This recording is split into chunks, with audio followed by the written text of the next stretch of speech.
अल्लाहुम्मा इन्नी अस्अलुका इल्मन नाफ़िअन व रिज़्क़न तय्यिबन व अमलन मुतक़ब्बला। अस्सलाम वालेकुम dear student, this is page 73 of your book. Exercise है ये, रिव्यू एक्सरसाइज 3 एंड इसका आज हम करेंगे क्वेश्चन नंबर 4 पार्ट 1, 2, 3 एंड 4।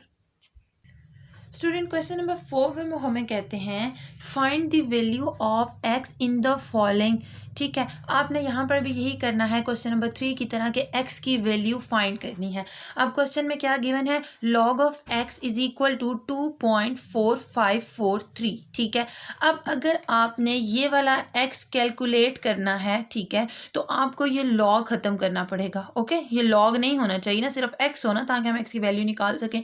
इस लॉग को ख़त्म करने के लिए हम कहते हैं taking anti log on both sides, और हम लिख लेते हैं anti log into log of x, और यहाँ पर भी एंटी लॉग, यानी दोनों साइड्स पे एंटी लॉग लिख के ये लॉग ऑफ एक्स और इधर ये वाला नंबर लिख देते हैं। ठीक है, अब स्टूडेंट सिंपली आपने क्या करना है, एंटी लॉग को कैलकुलेट करना है। वैल्यू आपके पास क्या है, देखें, जब भी एंटी लॉग टेबल में कैलकुलेशन की जाती है तो वहाँ पॉइंट के बाद वाले नंबर को देखा जाता है। ठीक है, ये जो होता है, ये जो करेक्टरिस्टिक होता है, इसको पॉइंट की पोजीशन को जो है ना वो मालूम करने के लिए इस्तेमाल किया जाता है, और जो पॉइंट के बाद वाला नंबर होता है ये एंटी लॉगरिथम टेबल में देखा जाता है। ये देखिए स्टूडेंट, इसकी एक पहचान आप याद रख सकते हैं कि एंटी लॉगरिथम टेबल में हमेशा पॉइंट के साथ नंबर लिखा होता है, 0.25, 0.26। तो इसका मतलब यही होता है कि आपने पॉइंट के बाद वाला नंबर देखना होता है। अब देखें हमारे पास क्या था, 0.45 की लाइन में हमारे पास था 4 वाला कॉलम। ये स्टूडेंट हमारे पास आ जाएगा 2844, और मीन डिफरेंस टेबल में हमने देखना था 3 वाला कॉलम, तो वो होगा 2, तो हमारे पास बन जाएगा ये देखें स्टूडेंट, 2844 में जब 2 ऐड करेंगे तो हमारे पास हो जाएगा 2846। ये स्टूडेंट मैंने यहाँ लिख दिया 2846। अब देखें ये पॉइंट मैंने कैसे लगाया, देखें करेक्टरिस्टिक हमारे पास क्या है, 2 है, और पॉइंट की एक्चुअल जगह कहाँ होती है, एक नॉन जीरो डिजिट के बाद, तो पॉजिटिव 2 है, इसलिए मैंने इसको 2 डिजिट जंप करवा दिया, तो पॉइंट यहाँ आ गया। ओके, नेक्स्ट देखिए, log of x is equal to 0.1821। एक्स को कैलकुलेट करना है, मुझे दोनों तरफ एंटी लॉग लेना पड़ेगा। स्टूडेंट पॉइंट के बाद वाले नंबर को मैंने कैलकुलेट पहले करना है, इसको छोड़ देना है। ये हमें क्या बताएगा, पॉइंट की पोजीशन, और ये जो नंबर है ये हमें डिजिट बताएगा कि एंटी लॉग में आंसर क्या आएगा। हमने क्या लिखना है, 0.18 की लाइन में 2 वाला कॉलम और मीन डिफरेंस टेबल में 1। ये देखिए स्टूडेंट, एंटी लॉग टेबल में 0.18 वाले कॉलम में जब हम थर्ड में जाएंगे, सेकंड में जाएंगे, तो हमारे पास आ जाएगा 51521, और मीन डिफरेंस टेबल में 0। तो ये स्टूडेंट हम एज इट इज़ लिखते हैं कि 1521। अब देखिए यहाँ पर कैरेक्टरिस्टिक क्या है, 0 है, तो 0 है, इसका मतलब है पॉइंट को अपनी जगह से आपने मूव नहीं कराना। तो पॉइंट एक्चुअली कहाँ होता है, एक नॉन जीरो डिजिट के बाद, इसका मतलब है 1 के बाद ही पॉइंट रहेगा और वो मूव नहीं करेगा, तो ये 1.521 आ जाएगा।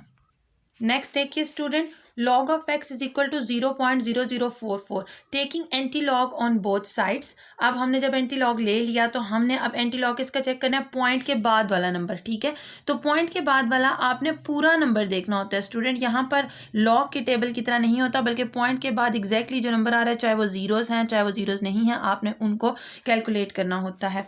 तो देखिए अब आपने क्या करना है, ये देखिए 0.00 में, ये देखें 0.00 में 4 वाला कॉलम, तो ये आपके पास आ जाएगा 1009, और मीन डिफरेंस टेबल में भी आपने 4 वाला कॉलम देखना था, दैट इज ऑल्सो 1, तो ये आपके पास क्या बन जाएगा, 1009 में जब आप 1 ऐड करेंगे तो ये बन जाएगा 1010। तो ये स्टूडेंट मैंने लिख दिया 1010। ठीक है, अब देखें यहाँ पर करेक्टरिस्टिक क्या है, 0 है, इसका मतलब है पॉइंट की जो एक्चुअली जगह है मैंने वहीं पर ही पॉइंट लगाना है, और पॉइंट कहाँ होता है, एक नॉन जीरो डिजिट के बाद, तो ये वो अपनी जो हकीकी जगह वहीं पर ही आ गया। ओके, लास्ट क्वेश्चन है, log of x is equal to 1 bar 0.6238। ठीक है, लॉग एंटी लॉग लिया दोनों साइड पे, टेकिंग एंटी लॉग, ठीक है, लॉग नहीं antilog on both side, तो antilog of x is equal to antilog this. अब स्टूडेंट देखिए, जब आप 0.62 में 3 वाला कॉलम चेक करेंगे और उसमें जमा करेंगे मीन डिफरेंस टेबल में से 8 वाला कॉलम में से 8 वाला पॉइंट, तो आपके पास आ जाएगा 4206, यानी इतना नंबर आपके पास आएगा। ठीक है, 4206। अब आपके पास चूंकि करेक्टरिस्टिक क्या है 1 बार, तो आपने अपोजिट साइड पे मूव करना है। एक्चुअल पॉइंट की जगह कहाँ होती है 4, एक नॉन जीरो डिजिट के बाद यानी 4 के बाद। तो आपने क्या करना है, इसको एक डिजिट मूव कराना है। तो स्टूडेंट क्या ये पॉइंट यहाँ पर एक्चुअली आएगा पॉइंट, ठीक है, यहाँ पॉइंट आएगा, ये नहीं होगा, ठीक है। यानी कि पॉइंट की असल जगह कहाँ थी 4 के बाद, तो आपने उसे एक डिजिट राइट से लेफ्ट मूव कराना है। तो आप ये एक डिजिट मूव कराएंगे तो ये हो जाएगा 0.4206। So this is your correct answer 0.4206। Hope so student आपको समझ आ गया होगा। अल्लाह हाफिज।